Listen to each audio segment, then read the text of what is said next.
didn't have any money, to work out your first order. Yeah. So I'm sitting in this gentleman's office, and I'll give his name, and you can cut it. His name is Sam Castro. Sam was a smart guy, good numbers guy, and he was a very crude talking guy sometimes. Smoked like a fiend. He needed more in his life, and for some reason he and I kind of hit it off. And so when we agreed upon me opening up a store here in town, I drove to Dallas, sit down with him in his office to place the opening order. Had no credit, and gave him the order. And it was like $50,000 for the order. And he picks up the phone. In the appliance industry, they have a secondary finance company called a floor plan company. And back then, that floor plan company was actually ended up being owned by Whirlpool. And Sam Castro picks the phone up, calls this guy over there. He's the head guy or the regional guy, and he says, I got Don Tedford in my office. And this guy knew me real well, too. I got him in my office, and he's opening up a store, and he's going to need a line of credit. And I've got an order here, $50,000. And the guy told Sam, he said, have him send me a financial statement. I'll look over it and review it and everything. And Sam said, no, you're going to open him up a line of credit right now. And because I said so. Both of them were from New Orleans. That was their hometown. They both were Cajuns, and they talked the Cajun talk. And so got a line of credit, and that line of credit also included what we'd purchased from Whirlpool. But while we were sitting there, the other transaction on the company I used to work for had gone down, and they'd sold that company. But the original owner, who was a good friend, to this day is one of my good friends, he had promised the new buyer that there wouldn't be any more stores in Tyler, that he'd be the exclusive RCA dealer and Whirlpool dealer in Tyler. Or he had made that statement. I don't know that he promised, but he made that statement. Well, somehow wind got out that I was going to open a store up on Front Street, right across from the Rose Garden, just right up the street here. And so I'm sitting in Sam Castro's office. His phone rings, his secretary rings him. He said, oh, really? Yeah, okay, well, put him through. And I could hear him talking. I could hear his side of the conversation. No, we're going to do that. No, nobody ever promised you that. He hung the phone up, and he said, that was the governor. I said, what? He said, the governor, he's trying to put off the execution. He was trying to get me not to open you up in Tyler because he had made this promise to this other gentleman. That's something we don't want to be on television. Yeah. But he said, anyway. But Sam was very instrumental in me getting credit and getting the product lines that I need, and also mentoring. We'd talk every week on the phone about merchandising, about product, and the amazing thing was, about 10 years later, he called me one day and he said, can I come see you? And I said, sure. And he drove to Tyler, came to my office. He said, I just need to tell you something. I said, what? He said, I've always seen something different in you, and I made a decision last week to accept the Lord as my Savior. He's Catholic. He was Catholic and never went to church. And he said, my dentist kept inviting me to go to this church out in Rockwall called Church on the Rock. And he said, I went the first time just out of being kind to him. And he said, call me back the next Sunday. I went then. And he said, I'm sitting there and I'm seeing people in there that are some of the wealthiest people in Dallas. And I'm seeing some people in there that are drug addicts, you know. And here I am. And he'd had a lot of things happen in his life. And he said, man, I'm a new man. And he said, I just want to drive down here and tell you, what a difference that has made in my life. And he, from that point on, he lived about 10 more years. He was a born-again, God-fearing, seeking.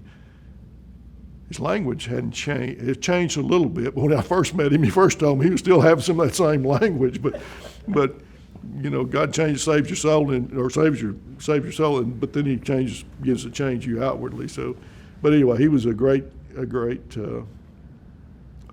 friend, a great mentor for me, and it was just really neat to see the change that took place in his life. So, if you're filming, Frank, so we won't sit here all day. You're doing fine, and Okay. we know some of this is not. Yeah. It's to Yeah. form that thought pattern. Yeah. Right. So, kind of in a summary, I guess the story of Don's TV and Appliance began back in December of 1970 when I was hired by a man that was in the television and appliance business to come to work for him. And he was a godly man, full of integrity, and he and his brother were the only two salespeople, and both of them had tremendous talents as far as selling and as far as being good people, being good people.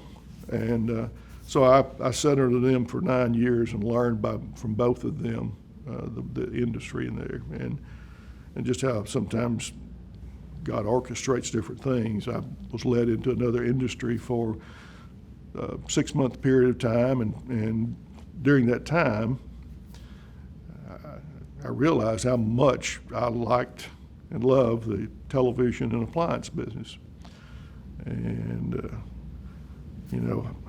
at that time, I had 3 young children from 6 to 2, and thinking about opening up a new business through lots of prayer, through lots of encouragement from friends, and lots of prayer from friends. The door was open for Don's TV and Appliance to be birthed. Life began in 1970, but it was birthed November the 1st, 1979, with myself and one other employee. And we did everything. We unloaded trucks, we displayed the floor, we sold the product, we delivered the product. We would work after hours to deliver product. And I'm thinking if we can do just a small amount of business every month, it doesn't take. I just needed enough to make a living for my family, and he needed enough to make a living for him. He was single, and God just kept providing. Our business continued to grow, and I think over the last 40 years we've been blessed far beyond what we could have ever imagined, and by the people of East Texas. And that's what we're so thankful for, is the friends that we have made through the years with our customers, not only the ones that started 40 years ago, but their children and now their children's children. So we're actually serving about 3 generations of people, some of that last 40 years. And and having over 40 employees now, a lot of my time is spent dealing with behind the scenes type things. And my 2 sons who began working there, they said when they could push a broom, but they have worked from one end to the other. They've delivered, they worked in the warehouse, and they've worked into sales, and then into management, and then to ownership. They about 2009, they become owners of Don's TV and Appliance, along with me. We share ownership. There's 3 of us in the store, and they do a tremendous job. They love what they do, They are much better at doing what it takes to run a business than I was. Particularly with the way technology has improved and moved ahead. They have captured some of that technology to be used in our business. But the bottom line is they know that it's that one-on-one relationship that they develop with the customer that makes the difference. I mean, because our jingle that we were fortunate enough to be able to start about 20 years ago says you get more selection, more of a deal. But the real key line in there to me is friends that care about the way that you feel. And we're not perfect by any means, but I can tell you that we take to heart everything that we deal with in there when we deal with our customers. And so I think that's one of the things that sets us apart, because we do care about the way people feel. We live right here in the community. We go to church. Our kids, my kids and our grandkids go to school right here. And we want to be able to say that we want to do everything we can to take care of the needs of the customers that we serve. And sometimes it's difficult. Sometimes we get frustrated. Sometimes, but our heart's desire is to serve those that have purchased from us and that have helped Don's TV and Appliance grow to where it is today. Over 40 years, you've seen competition come and go. Right. You're still here. Right. So let's talk about that a little bit. Well, I think the competition does come and go, and I remember when the first big box store came to town, and believe me, there was a lot of fear, I guess, and worry going on. But I keep remembering, says, don't worry about tomorrow. It'll have enough trouble of its own. Just take care of today. And so I kept coming back to that. Let's do what we do and do it the best we can today and not worry about tomorrow. And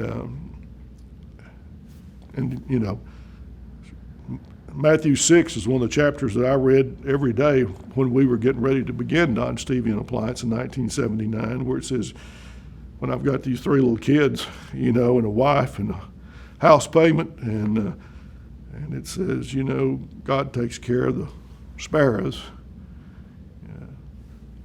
Why don't you trust him to take care of you? And so that was kind of the thing in the back of my mind. Now, I can't tell you that there weren't days when that first box store opened up and they were just pounding the media with everything and how we'd kind of, oh my gosh, But I think the real key is, over the years, is we've been blessed with some really good employees. We have some great salespeople, some great service people, and some great delivery people, and they make the difference. My thought has always been, when I'm talking to somebody, is let's take care of the need that person has today and try to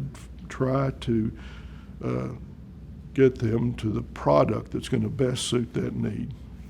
And let's take good care of them, because we don't want them just to come in and buy one television from us. We want to make a difference on that purchase and after that purchase, to where they think, my washer went out.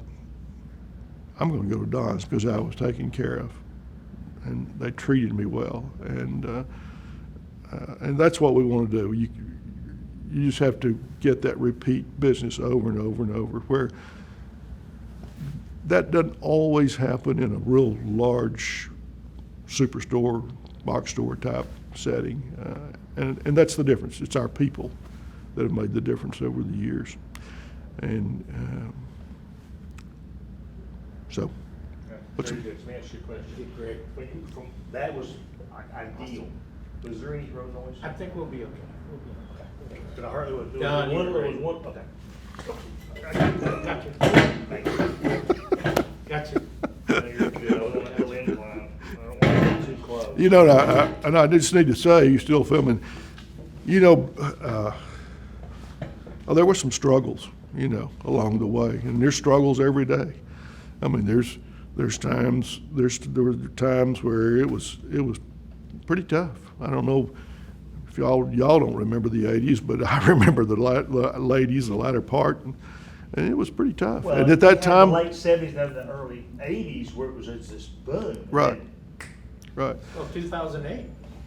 Hey, That- exactly. 2000. Yeah, but all during those times, I had a lot of people surrounding me. I know my wife being one of the most.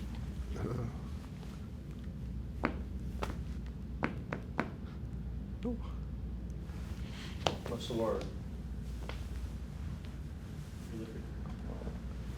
Try not to cry. That's what I'm trying not to do. That's all up to you, though. Okay. You're going down.